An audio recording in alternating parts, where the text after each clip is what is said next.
Bienvenue dans cette, 4e vidéo, des 7 secrets que je partage avec toi pour, rajeunir ton visage et ta peau en général et plus si affinité. Donc aujourd'hui, nous allons, aborder le 4e toxique.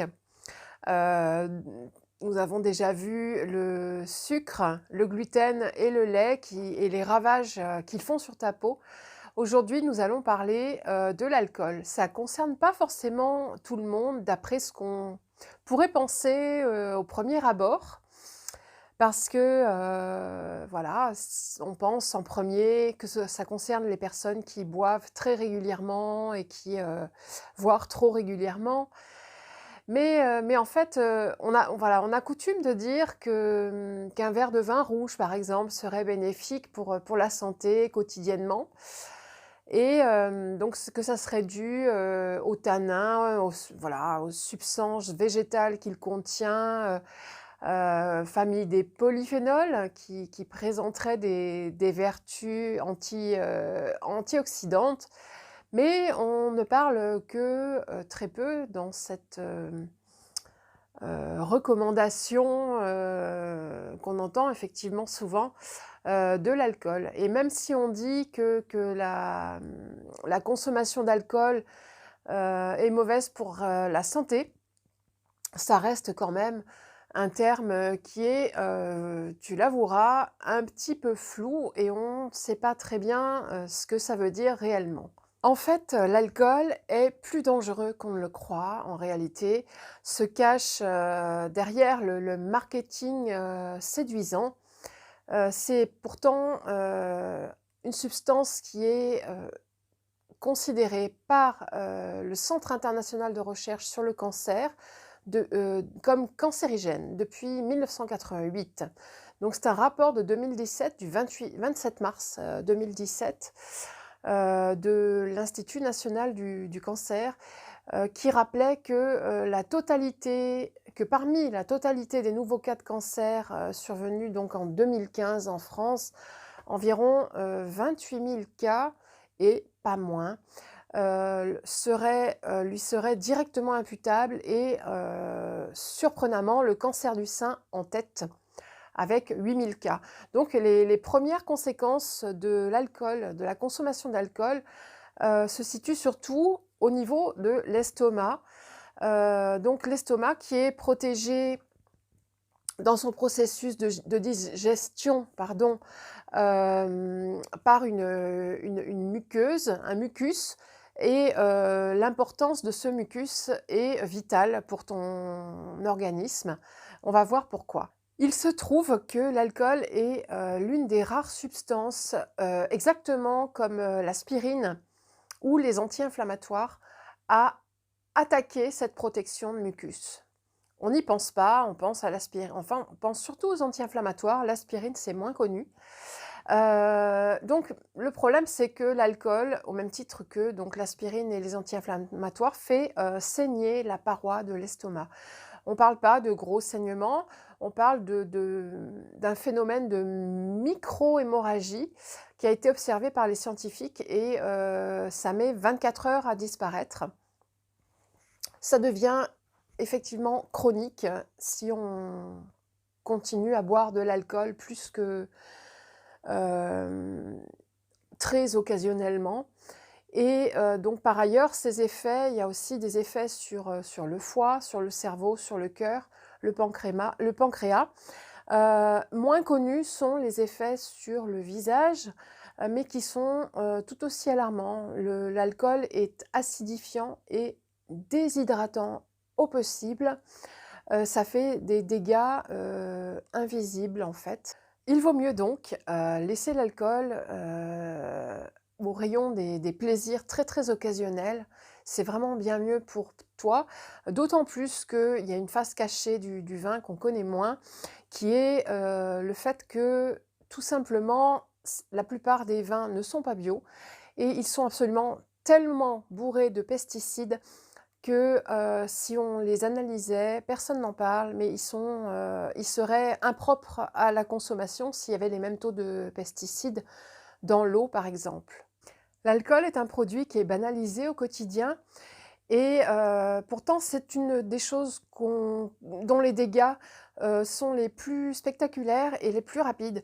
Tu t'es jamais réveillé, un lendemain de fête, en ayant, bu un petit peu ou même beaucoup la veille avec, voilà, les yeux gonflés, la peau enflammée, enfin moi personnellement, il m'arrive, avec un verre de vin d'avoir le nez rouge, heu, dans les 30 minutes qui suivent et donc les effets de l'alcool sont extrêmement rapides, il suffit d'un verre et les effets sont déjà là.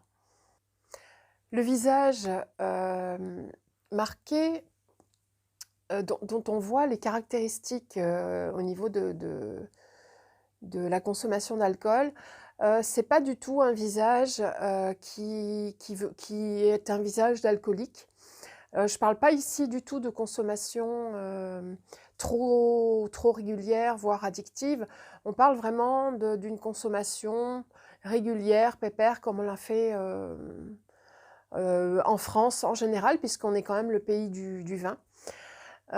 C'est donc ce type de visage dont je te parle, et c'est le visage, parmi les visages, abordés dans les cadres toxiques, c'est celui dont les caractéristiques sont les plus accentuées. Le signe le plus flagrant, c'est l'inflammation du visage, les micros je vais y arriver, pardon. Les micro-vaisseaux du visage, sont, dilatés, rouges, le visage est enflé, donc rouge, surtout au niveau, du nez et des joues et d'ailleurs ça finit par le rester. C'est quand même très gênant. À cela, étant donné que l'alcool est très déshydratant, s'ajoute sur la peau, des très, très fines rides, de déshydratation et les sillons, nasolabiaux sont, plus creusés. Ça, c'est caractéristique aussi de la consommation d'alcool. Et donc ces sillons sont aussi, tout gonflés autour. C'est une caractéristique, le côté enflé du visage est une des caractéristiques de l'alcool. On va ajouter à ça, puisqu'il y a du sucre dans l'alcool, même chose, les effets du sucre dont on a parlé déjà, la glycation, le collagène et l'élastine qui sont, les fibres se figent avec la glycation et donc le visage s'affaisse beaucoup plus vite et ça donne cet aspect, flappy, qu'on déteste, toutes en vieillissant. Les paupières molles et tombantes, c'est aussi une, des réjouissances de l'alcool. L'alcool et du sucre combinés. Donc c'est vraiment, quelque chose qui est, c'est un acte, responsable que de, consommer de l'alcool et ça doit vraiment rester tout à fait, occasionnel. Il y a des rides, des rougeurs, des boutons qui apparaissent, entre les yeux aussi. Donc en médecine chinoise, ça correspond au foie qui manifeste son engorgement, de cette manière-là. Alors, quoi faire? Évidemment, il ne s'agit pas forcément de se couper de tout, mais il faut savoir, la première des mesures à prendre au niveau de l'alcool, c'est étant donné qu'il déshydrate énormément, la première des choses à faire, c'est, considérer tout le temps un équilibre entre l'eau et l'alcool. C'est-à-dire que pour un petit verre de vin, il faut boire 2 verres d'eau. Ça va réhydrater, diluer un peu et ça sera bien mieux. Pour la peau, pour le foie qui aura un peu moins de mal à le gérer. Et au niveau de la déshydratation, ça change, bien les choses, même si de toute façon, le mieux est quand même de faire un break. Pourquoi ne pas essayer un break total de 6 à 8 semaines, le temps que le foie se régénère, surtout après ces périodes, les périodes de fête et cetera. C'est bien d'arrêter totalement pendant un petit temps. Ensuite, c'est, la règle du 20-80 qui s'applique, c'est-à-dire, au minimum 1 ou 2 verres par semaine dans 20 des cas et 80 du temps, pas d'alcool et ta peau te dira merci. Mais alors, tu vas me dire, éliminer le sucre, le gluten, le lait et l'alcool, qu'est-ce qu'on mange alors? C'est logique pour se donner toutes les chances d'avoir un visage, lumineux qui va se régénérer, reprendre un vrai coup de frais, pour continuer à vieillir avec grâce, c'est logique de commencer par, réfléchir, effectivement au contenu de notre assiette, puisque la lumière vient de l'intérieur et c'est vrai que ça paraît bizarre à dire comme ça, mais c'est tellement vrai. La toute première chose, à faire, à mon avis, pour repartir du bon pied, c'est de commencer par ne pas se traumatiser. Les petits plaisirs, c'est permis, il suffit juste de reprendre tranquillement le contrôle et puis, de son alimentation en qualité, en quantité aussi et les résultats arrivent très, très vite. Tu verras, c'est à partir du moment où tu commences à prendre certaines mesures avec des actes concrets comme, vraiment limiter le sucre, voire complètement l'arrêter pendant un temps. Tu peux tester quelques semaines et tu verras que ton visage va reprendre une luminosité, que tu n'avais pas connue. Les traits dégonflent. Moi, quand j'ai des périodes où je mange, tout combiné, sucre, gluten, alcool, enfin je vois mon visage qui devient, qui change quoi, qui devient, beaucoup plus bouffi et je dégonfle, dès que je refais, attention ou que j'arrête complètement ou que je fais des périodes de jeûne. C'est vraiment, tout à fait spectaculaire les résultats sur le visage, c'est whoop, whoop, whoop. Et les traits redeviennent plus jeunes, enfin ça se voit vraiment, il faut l'avoir, testé pour en parler. Mais je t'encourage à vraiment, essayer, tester parce que tu verras que ça donne vraiment un coup de jeune d'arrêter ces 4 produits, ces 4 toxiques, pour la peau. C'est vraiment, extraordinaire comme résultat.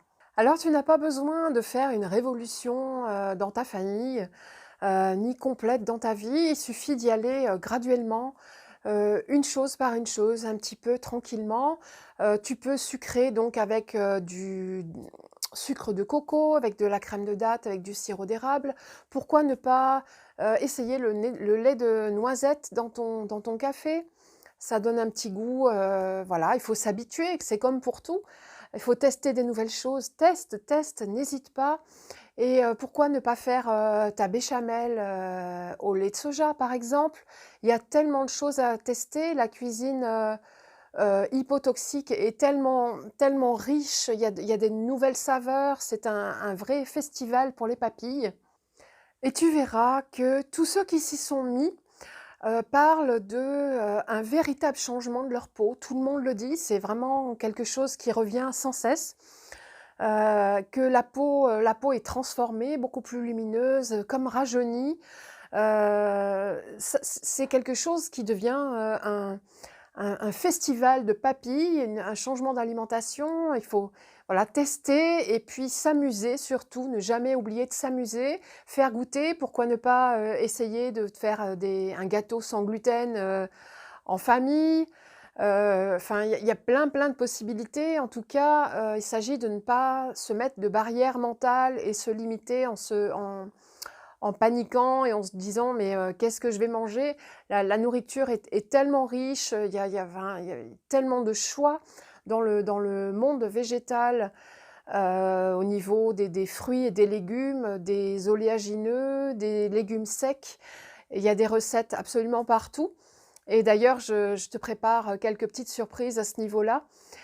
Tu verras que ta peau va se transformer doucement et donc nous allons, voir, à partir de demain dans ta boîte mail, cette fois, maintenant que nous avons vu les 4, toxiques, nous allons, aborder les, solutions pratico-pratiques pour, se faire du bien au visage. Donc là aussi, j'aurai, 4, normalement c'est 3 encore, 3 mails encore, mais je te partagerai, un petit bonus et donc nous allons, aborder ces solutions, pratiques pour faire du bien à ton visage. De quelle façon? Vraiment de manière très concrète pas seulement, en passant par l'intérieur, mais cette fois en passant par l'extérieur avec mes petits secrets à moi.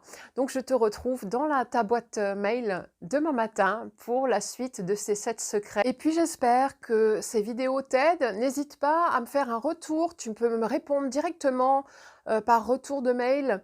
J'aime bien avoir des retours, comme ça je peux améliorer, ce que je dis pour, t'apporter encore plus de valeur et de bien-être. N'hésite pas donc à m'écrire, j'aime beaucoup parler avec mes lectrices, c'est quelque chose qui apporte, beaucoup à chacune d'entre nous. Donc je te retrouve demain dans la boîte mail pour la suite de cette série des 7 secrets pour rajeunir et vieillir en confiance et avec grâce, s'il te plaît. À demain!